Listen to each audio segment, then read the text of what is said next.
அன்பான வேத ஆராய்ச்சி நேயர்களை இயேசு கிறிஸ்துவின் இனிய நாமத்தினாலே அன்புடன் வாழ்த்தி வரவேற்கிறோம். நாம் கடந்த நிகழ்ச்சியிலே என்னாகமம் 22, 23 அதிகாரங்களை கற்றுக்கொண்டோம். அந்த பகுதியிலே நாம் நம்முடைய பலத்திலே நிற்கும் பொழுது பொருளாசையானது நம்மை வழி தவறி செய்கிறது என்றும், நாம் ஒரு காரியத்தை திரும்ப திரும்ப கர்த்தரிடத்திலே கேட்கும் பொழுது நாம் விரும்பினதை அவர் அனுமதிக்கலாம், ஆனால் அது ஆசீர்வாதமாக இருக்காது என்றும், நம்முடைய வாயின் வார்த்தைகளை குறித்து கவனமாக இருக்க வேண்டும் என்பதையும் கற்றுக்கொண்டோம். இன்று நாம் 24, 25 அதிகாரங்களை கற்றுக்கொள்ள இருக்கிறோம். இந்த பாடத்திலே இஸ்ரவேலர்கள் சீர்கெட்ட பின்னரும் தேவன் ஏன் அவர்களை காத்து வந்தார்? ஆண்டவராகிய இயேசு கிறிஸ்துவை குறித்து பிலேயாம் சொன்ன தீர்க்க தரிசனம் என்ன? பிலேயாமின் தவறான போதனைகள் என்ன? ஆழமாக அறிந்து கொள்ள தொடர்ந்து எங்களுடன் இணைந்திருங்கள். கிறிஸ்துவுக்குள் பிரியமானவர்களே, இந்த நாளிலேயும் நாம் எண்ணாம புத்தகத்தை தொடர்ந்து சிந்திக்க போகிறோம். எண்ணாமும் 24 அதிகாரத்திலே நாம் வாசித்து பார்ப்போம் என்றால், இஸ்ரவேலுக்கு விரோதமாக 3வது முறை சபிக்கும்படியாக ஒரு வேதனையான முயற்சி நடக்கிறதை நாம் பார்க்கிறோம். கர்த்தருடைய ஆவி பிலேயாமின் மேல் வந்து இறங்குகிறது. அவன் சொல்லக்கூடிய வார்த்தைகள் எல்லாம் பயபக்தி நிறைந்ததாக, உணர்ச்சி ததும்பியதாக, ஆர்வத்தோடு கூறப்பட்டவைகளாக இங்கே அமைந்திருக்கிறது. தேவனே வார்த்தையை கொடுத்தார். தேவனுடைய ஆவியானவர் வார்த்தைகளை சொல்லும்படியாக அவனுடைய மனக்கண்களை திறந்தார். கர்த்தருடைய ஆவி அவன் மேல் வந்தது. அவன் முகங்குப்புற பூமியில் விழுந்தான் என்பதாக நாம் வாசிக்கிறோம். பிலேயாம் எத்தனை முறை சென்று சாபமான வார்த்தைகளை சொல்ல வேண்டும் என்று விரும்பினாலும் தேவன் அதற்கு அனுமதி கொடுக்கவில்லை. இஸ்ரவேலர்கள் பாவம் செய்தார்கள், உண்மைதான். அவருடைய பாளையத்திலே பாவம் இருந்தது. அவர்கள் தேவனுக்கு விரோதமாக முறுமுறுத்தார்கள். கொள்ளிவாய் சர்ப்பங்கள் அனுப்பப்பட்டன. ஆனால் அந்த பாவங்கள் எல்லாம் தேவனால் மன்னிக்கப்பட்டன. தேவனால் மன்னிக்கப்பட்ட அருமையான பிள்ளைகளுக்கு தேவனே பாதுகாவலராய் இருக்கிறார். வெளியிலிருந்து எந்த விரோதமான குற்றச்சாட்டுகளையும் கொண்டு செல்ல தேவன் அனுமதிக்கிறதில்லை. அப்படி குற்றச்சாட்டுகளை கொண்டு செல்ல வேண்டும் என்று சொல்லுவருடைய வாயிலிருந்து ஆசீர்வாதமான வார்த்தைகளைத்தான் தேவன் கொடுக்கிறார். சாத்தானும் கூட தேவனால் தெரிந்து கொள்ளப்பட்ட பிள்ளைகளுக்கு விரோதமாக குற்றச்சாட்டுகளை கொண்டு வரலாம். அப்போஸ்தலனாகிய பவுல் ரோமர் 8 அதிகாரம் 33, 34 வசனங்களிலே என்ன சொல்கிறார்? தேவன் தெரிந்து கொண்டவர்கள் மேல் குற்றம் சாட்டுகிறவன் யார்? தேவனே அவர்களை நீதிமான்களாக்குகிறவர். ஆக்கனைக்குள்ளாக தீர்க்கிறவன் யார்? கிறிஸ்துவே மரித்தவர், அவரே எழுந்தும் இருக்கிறவர், அவரே தேவனுடைய வலது பார்சத்தில் இருக்கிறவர், நமக்காக வேண்டுதல் செய்கிறவரும் அவரே. இதே ரோமர் 8 அதிகாரம் 31 வசனத்திலே சொல்லும் பொழுது, தேவன் நம்முடைய பட்சத்தில் இருந்தால் நமக்கு விரோதமாயிருப்பவன் யார் என்று கேட்கிறார். ஆம் பிரியமானவர்களே, தேவன் நமது பட்சத்தில் இருக்கும் பொழுது நமக்கு விரோதமாயிருப்பவன் யார்? தேவனால் தெரிந்து கொள்ளப்பட்ட நமக்கு விரோதமாய் யார் குற்றம் சாட்ட முடியும்? ஒருவராலும் முடியாது. கர்த்தர் நம்முடைய குற்றங்களிலிருந்து நம்மை நிவர்த்தி செய்திருக்கிறார். நம்மை அவரே நீதிமான்களாக்கியிருக்கிறார். தம்முடைய ஒரே பேரான குமாரனின் இரத்தத்தினாலே அதை செய்து முடித்திருக்கிறார். இங்கே குற்றம் சாட்டும்படியாக வந்தவன் இஸ்ரவேல் ஜனங்களை ஆசீர்வதிக்கிறான். அது அவனுடைய வார்த்தை அல்ல, தேவனுடைய ஆசீர்வாதத்தின் வார்த்தைகள் என்று சொல்லப்படுகின்றன. கனி கொடுக்கும் செழிப்பை பற்றிய காரியங்களை இங்கே ஓமைகளோடு வெளிப்படுத்துகிறார். சந்தன மரங்கள் பறந்து வளர்ந்து மனம் தரும் ஒரு மரம். கேதுரு மரம் மரங்களுக்கே அரசன் என்றும் நீடித்து நிற்கக்கூடிய மரம் என்றும் பார்க்கிறோம்.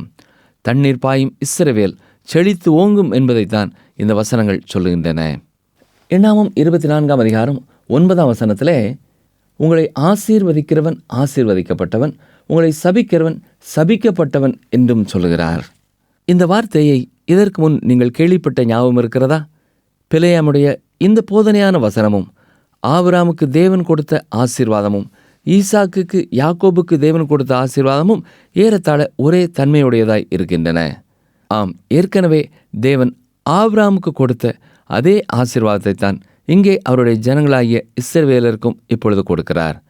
கீழ்ப்படியாமையின் பிள்ளைகளாய், நன்றி கெட்டவர்களாய், துரோகிகளாய் இருந்த மக்களை அவருடைய அக்கிரமங்களுக்கு ஏற்றவாறு சரி கட்டாமல் காத்து வந்த ஒரே காரணம், தேவன் வாக்குத்தத்தம் செய்தார். தேவன் தந்த வாக்குத்தத்தமும் அவருடைய ஆசீர்வாதமுமே அவர்களை காத்தது. இந்த உண்மை இன்றைய திருச்சபைக்கும் பொருந்தும் என்பதை நாம் மறந்து போகக்கூடாது.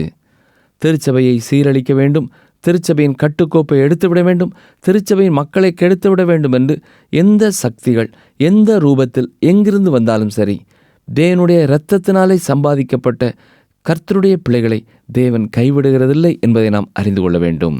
எண்ணாமம் 24ஆம் அதிகாரம் 15 முதல் 24 வசனங்களிலே பிலேயாமுடைய 4வது தீர்க்க தரிசனம் சொல்லப்படுகிறது. இந்த 4வது தீர்க்க தரிசனமானது யாரும் அவனிடத்தில் கேட்காமலே அவன் சொல்லுகிற தீர்க்க தரிசனம். 3 முறை பாலாக் அவனிடத்தில் கேட்டதினாலே அவன் சொல்லுகிறான். இந்த 4வது முறை தேவனுடைய ஆவியை பெற்றவனாகிய இவன் அவனாகவே தீர்க்க தரிசனத்தை கொடுக்கிறான். இந்த தீர்க்க தரிசனம் இஸ்ரவேலின் எதிர்கால மகிமையை பற்றியதாய் காணப்படுகிறது. இந்த பகுதியானது கிறிஸ்தவர்களாகிய நம்மாலே அடிக்கடி பயன்படுத்தப்படும் ஒரு பகுதியாய் இருக்கிறது. எண்ணாமம் 24ஆம் அதிகாரம் 17ஆம் வசனத்தை பாருங்கள். அவரை காண்பேன், இப்பொழுது அல்ல, அவரை தரிசிப்பேன், சமீபமாய் அல்ல, ஒரு நட்சத்திரம் யாக்கோபிலிருந்து உதிக்கும், ஒரு செங்கோல் இஸ்ரவேலிலிருந்து எழும்பும், அது மோவாபின் எல்லைகளை நொறுக்கி சேத் புத்திரர் எல்லாரையும் நிர்மூலமாக்கும். பிரியமானவர்களே, இது ஆண்டவராகிய இயேசு கிறிஸ்துவை குறித்த ஒரு தீர்க்க தரிசனமாக சொல்லப்படுகின்றது. ஆதி முதலாக யூத வல்லுநர்கள் இந்த தீர்க்க தரிசனம் மேசியாவை குறிப்பதாக சொன்னார்கள். பின் நாட்களிலே கிறிஸ்தவர்கள் பிலேயாமின் தீர்க்க தரிசனத்திலே கர்த்தாதி கர்த்தாவையும் ராஜாதி ராஜாவுமாகிய இயேசு கிறிஸ்து மேசியாவாக அவதரித்து வந்ததை கண்டுகொள்கிறார்கள். ஆனால் பிரியமானவர்களே, மிக வேதனையான ஒரு காரியம் என்னவென்றால், தங்கள் பழைய ஏற்பாட்டின் தீர்க்க தரிசனங்களையும் மேசியாவின் வருகையையும் குறித்ததான எல்லா எழுத்துக்களையும் கொண்டிருந்த அந்த ஜனங்கள், இஸ்ரவேல் ஜனங்கள் அதை வாசிக்கவில்லை, அதை அறியவில்லை. ஒரு சிறு கூட்டத்தார் மட்டுமே அந்த தீர்க்க தரிசனங்களையும் வேத வசனங்களையும் படித்தவர்களாயிருந்தார்கள். அந்நாள் சிமியோன் போன்றவர்கள் அந்த தீர்க்க தரிசனத்தின் நிறைவேறுதலை காண வாஞ்சையாய் காத்திருந்தார்கள். மேசியாவாகிய இயேசு பாலனை கண்டு மகிழ்ந்தார்கள். வான சாஸ்திரிகளும் ஒரு குழுவாக சென்று யூதருக்கு ராஜாவாக பிறந்திருக்கிறவர் எங்கே என்று கேட்டார்கள். நாம் ஒருவேளை வான சாஸ்திரிகள் படைத்த காணிக்கைகளை கொண்டு அவர்கள் 3 வான சாஸ்திரிகள் என்று மனதிலே பதித்து விடலாம். நம்முடைய கிறிஸ்துமஸ் கால நாடங்களிலேயும் வாழ்த்து அட்டைகளிலேயும் இவ்விதமாக 3 என்ற எண்ணிக்கையை தான் நாம் பார்க்கிறோம். ஆனால் உங்களுக்கு தெரியுமா, ஏறத்தாழ 333க்கும் அதிகமான வான சாஸ்திரிகள் எருசலேமிலே ஏரோது ராஜாவினிடத்திலே சென்று யூதருக்கு ராஜாவாக பிறந்திருக்கிறவர் எங்கே என்று கேட்டு ஒரு ஆச்சரியத்தையும் கலகத்தையும் ஏற்படுத்தி விட்டார்கள் என்று ஒரு குறிப்பு கூறுகிறது. இந்த கிறிஸ்துமஸ் கால நட்சத்திரத்தை பிலேயாமின் மூலமாக ஆண்டவர் வெளிப்படுத்துகிறார். இவன் கூறின தீர்க்க தரிசனங்களால் திருப்தி அடையாத பாலாக் தன் வழியே சென்றான். பிலேயாமும் எழுந்து புறப்பட்டு தன்னிடத்திற்கு திரும்பினான் என்று எண்ணாமம் 24ஆம் அதிகாரம் 25ஆம் வசனம் சொல்கிறது. இது ஒரு புலப்படாத அறிக்கையைப் போல காணப்படுகிறது. அவன் எழுந்தான், சென்றான். பிலேயாமை குறித்து ஒரு வித்தியாசமான ஒரு அறிக்கை இங்கே காணப்படுகிறது. அவன் தன் இடத்திற்கு திரும்பினான். ஆம், பரிசுத்த வேதாகமத்திலே அப்போஸ்தலர் நடபடிகளின் புத்தகம் 1ஆம் அதிகாரம் 24ஆம் வசனத்திலே சொல்லும் பொழுதும், யூதாஸ் என்பவன் தனக்குரிய இடத்துக்கு போகும்படி இழந்து போன இந்த ஊழியத்திலும் என்று சொல்லப்பட்டிருக்கிறது. எண்ணாமம் 31ஆம் அதிகாரம் 8ஆம் வசனத்திலே பிலேயாம் மீதியானின் ராஜாவோடு சேர்ந்து கொல்லப்படுகிறான். அவன் யூதாஸைப் போல தன்னுடைய இடத்திற்கு அழிவை தேடிச் சென்றான். எண்ணாமம் 25ஆம் அதிகாரத்திலே நாம் பிலேயாமுடைய தவறான போதனைகளை பார்க்கலாம். மாயாஜாலங்களுக்கும் சகுனங்களுக்கும் பணியாத கர்த்தருடைய மக்கள் என போற்றப்படும் இஸ்ரவேல் ஜனங்கள் மோவாப் மீதியானியரின் அருகில் சென்று நெறி தவறி சென்று அந்நிய தேவர்களை சேவிக்கும் தவறான ஆலோசனையை பிலேயாம் கொடுக்கிறான். எண்ணாமம் 31ஆம் அதிகாரம் 16ஆம் வசனத்திலே இஸ்ரவேல் புத்திரரிலே கர்த்தருக்கு விரோதமாக கலங்கம் பண்ண காரணமாயிருந்தவர்கள் யார் என்பதை பட்டியலிட்டு சொல்வதை நாம் வாசிக்கிறோம். இஸ்ரவேலரை பாவத்தில் விழ வைத்து அந்நிய தெய்வங்களை வணங்க செய்து தேவனுக்கு விரோதமாக மாற்றி தேவனே அவர்களை அழிக்க வழி உண்டாக்கியதுதான் பிலேயாமின் திட்டம். வெளிப்படுத்தின விசேஷம் 2ஆம் அதிகாரம் 14ஆம் வசனத்திலே திவ்ய வாசகனாகிய யோவானும் இதை தெளிவாய் குறிப்பிடுகிறார். இந்த திட்டத்தை மோவாபியரும் அவரோடு இருந்த மீதியானியரும் கடைபிடித்தனர். மீதியானியரின் ஒரு தலைவனின் மகள் விபச்சாரம் செய்ய வந்தாள் என்று எண்ணாமம் 25ஆம் அதிகாரம் 8ஆம் 15ஆம் வசனங்களிலே நாம் பார்க்கிறோம். இஸ்ரவேலர்கள் இந்த திட்டத்திற்கு தங்களை உட்படுத்தினவர்களாக கர்த்தரை விட்டு துன்மார்க்கமாய் சென்ற பொழுது கர்த்தருடைய உக்கிர கோபம் ஜனங்கள் பேரிலே வந்தது என்பதையும் பார்க்கிறோம். கர்த்தர் மோசேயிடத்திலே சொல்கிறார், அப்படி செய்தவர்களை சூரியனுக்கு எதிரே கர்த்தருடைய சன்னிதானத்திலே தூக்கி போடு என்று சொல்கிறார். தூக்கி போடு என்றால் அது அவமானம் நிறைந்த ஒரு தண்டனையாய் யாவரும் காணும்படியாக அவர்களை கழுவில் ஏற்றி தொங்கவிடுவதை குறிக்கிறது. மோவாபிய குமாரத்திகள் இஸ்ரவேலர்களை தங்கள் திருவிழாக்களுக்கு அழைத்தனர். அந்த சமயத்திலே கட்டுப்பாடற்ற களியாட்டுகளும் நடந்தன. அங்கே தேவனுக்கு பிரியமில்லாத துன்மார்க்கமான காரியங்கள் நடைபெற்றன. இஸ்ரவேலரை சபிக்க முடியாத பிலேயாம் இஸ்ரவேலர் பாவம் செய்வதற்குரிய வழியை பாலாக்கினிடத்திலே சொல்லிக் கொடுக்கிறான். இதன் நிமித்தமாய் ஒருவரோடு ஒருவர் ஐக்கியம் கொள்கிறார்கள். கலப்பு மனங்கள் நடைபெறுகின்றன. மாயையான விக்கிரகங்கள் அறிமுகப்படுத்தப்படுகின்றன. மெய்யான கர்த்தர் தூரப்படுத்தப்படுகிறார்.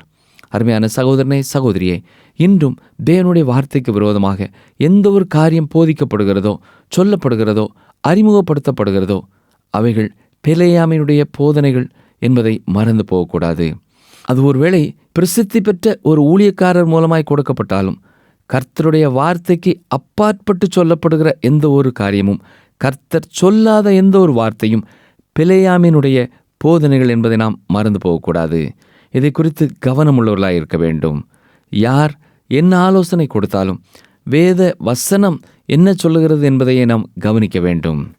எண்ணாமம் 25ஆம் அதிகாரம் 6 முதல் 18 வசனங்களிலே பினேகாசினுடைய வைராக்கியத்தையும் இஸ்ரவேலருடைய கண்கள் காண நடந்த துன்மார்க்கத்தையும் பார்க்கிறோம். சிம்ரி என்பவன் இஸ்ரவேலர் கண் காண நாணம், அச்சம் கொஞ்சம் இல்லாமல் ஒரு மீதியான பெண்ணை அவன் படுக்கை அறைக்கு எடுத்துச் செல்கிறான். சிம்ரியின் பாவம் வேசித்தனம் மட்டுமன்று, மோவாபிய வேசியை இஸ்ரவேலரின் பாளையத்திற்குள்ளே பகிரங்கமாக அழைத்து வந்ததுமாகும். இது ஒரு பெரிய குற்றம்.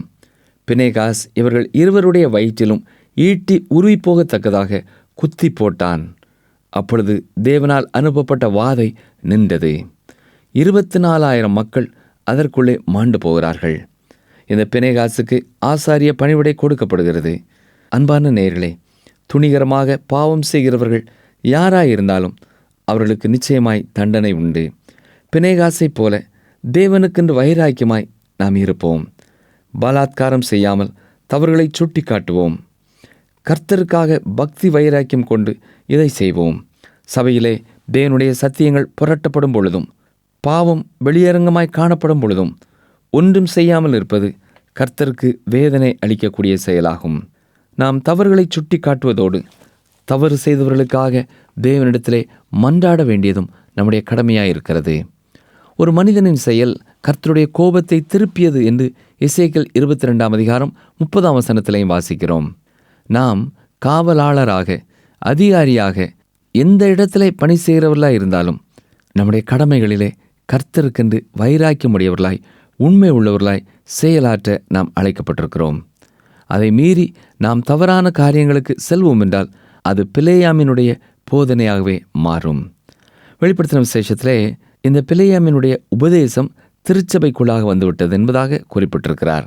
தேவனுடைய ஜனங்களை வெளிப்புறத்திலிருந்து எந்த ஒரு எதிரியாலும் தாக்க முடியாது.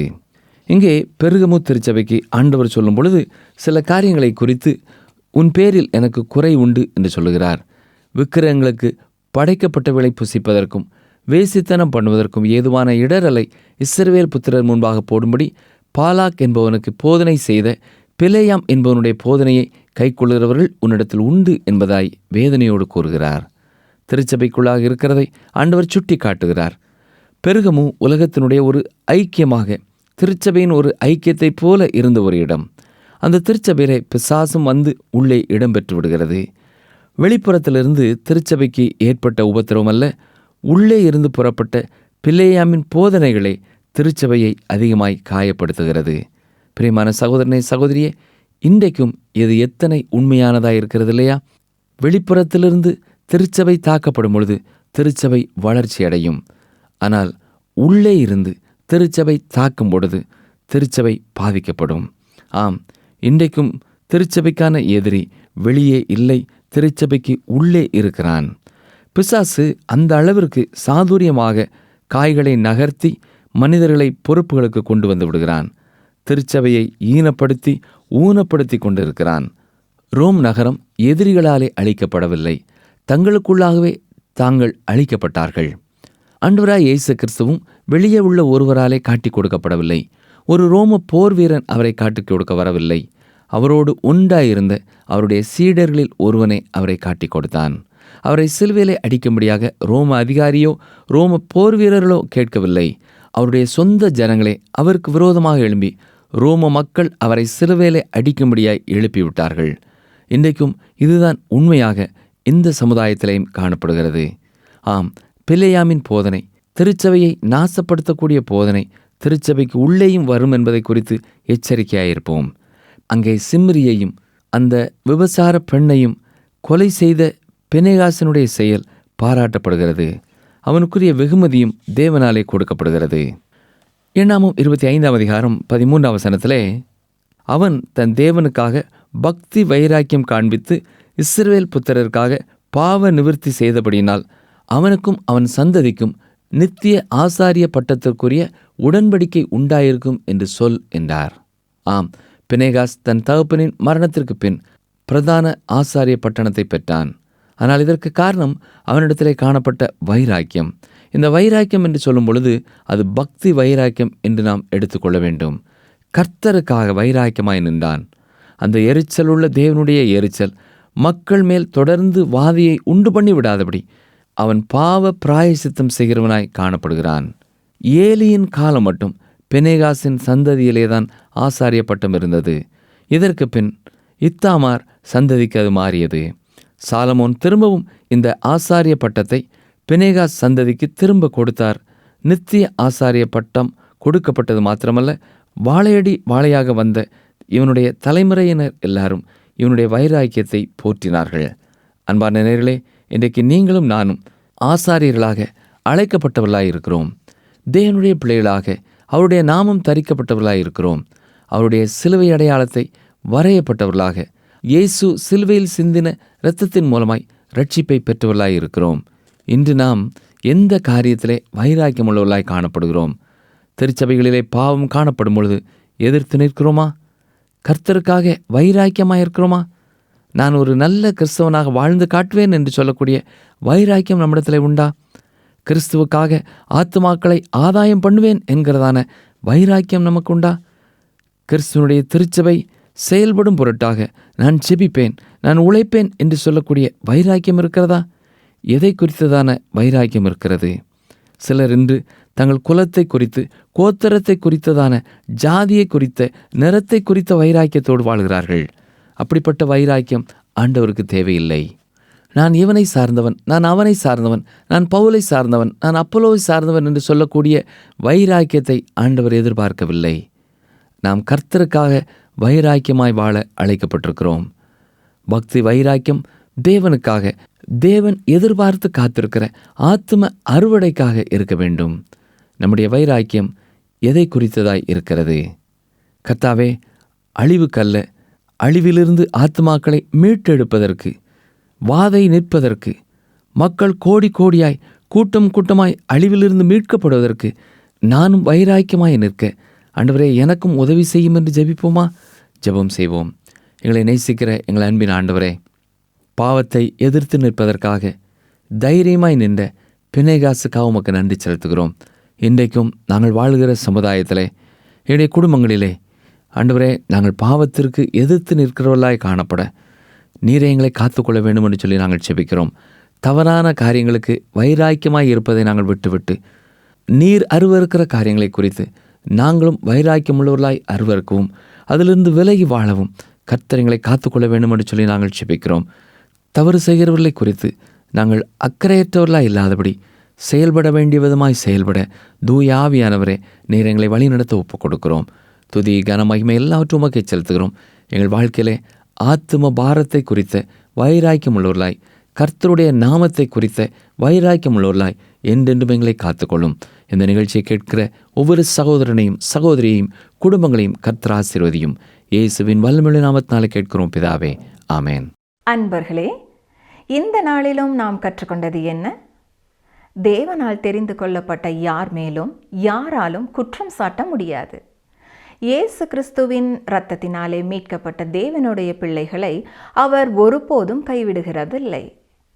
யார் நமக்கு என்ன ஆலோசனை கொடுத்தாலும் வேத வசனம் என்ன சொல்கிறது என்பதையே பார்க்க வேண்டும்.